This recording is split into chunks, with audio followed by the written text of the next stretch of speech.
Shalom, Bapak-bapak, Ibu-ibu, saudara-saudara dimanapun Anda berada.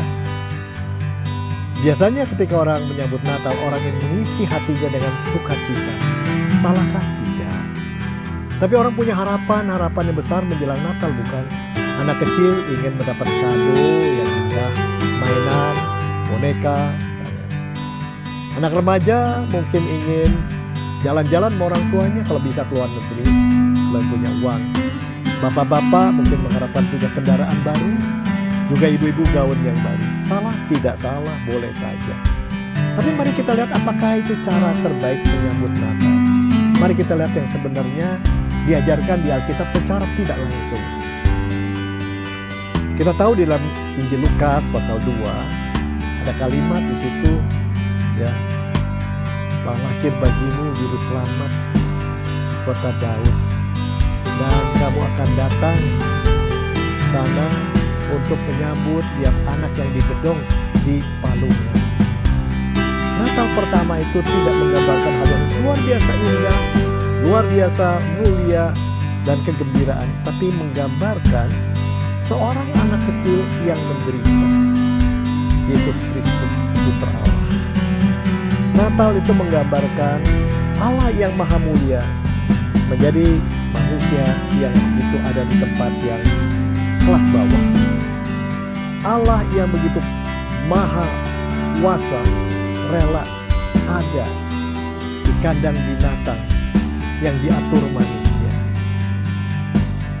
Allah yang begitu hebat rela menjadi manusia yang lahir sebagai anak bayi di tempat yang mungkin terabaikan orang. Dengan kata lain, Natal adalah kisah tentang Allah yang rela mengosongkan dirinya.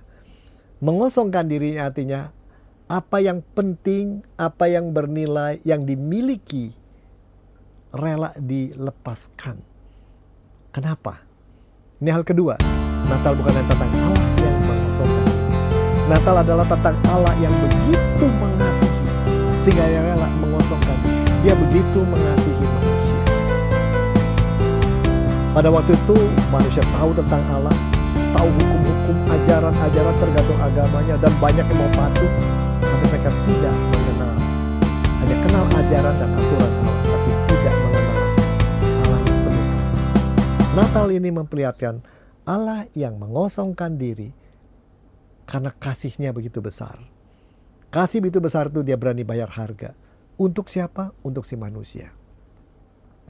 Nah, kenapa dikatakan Allah mengosongkan diri? Sekali lagi, Allah yang mulia kini ada di kandang yang hina. Allah yang maha tahu jadi bayi kecil. Allah yang maha kuasa sekarang harus berada dan disambut oleh hanya gembala-gembala. Manusia yang kelasnya paling bawah sebelum budak di zaman dulu. Allah yang berada di tempat yang begitu sederhana. Kesimpulannya apa? Bagaimana seharusnya kita menyambut Natal yang Tuhan inginkan, yang diajarkan Alkitab. Kalau Allah menunjukkan kasih begitu besar, mengosongkan diri, tidak cukup kita hanya bersuka cita menyambut Natal. Tapi kita juga harus belajar, mau melanjutkan jalan Dia. Kita juga mau melanjutkan kasih-Nya. Kita yang sudah diterima oleh Dia, diampuni, diselamatkan. Kasih ini harus kita bagikan di masa Natal kepada orang-orang yang butuh.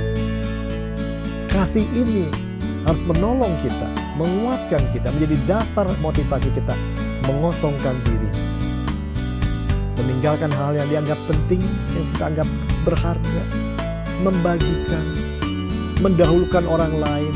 Inilah yang harusnya menjadi sambutan kita terhadap Natal yang Tuhan inginkan. Sebab itulah jalannya Tuhan. Jadi saudara, bukan tidak boleh pesta, bukan tidak boleh mendahulukan friendship, family, dan fun, tidak, bukan itu.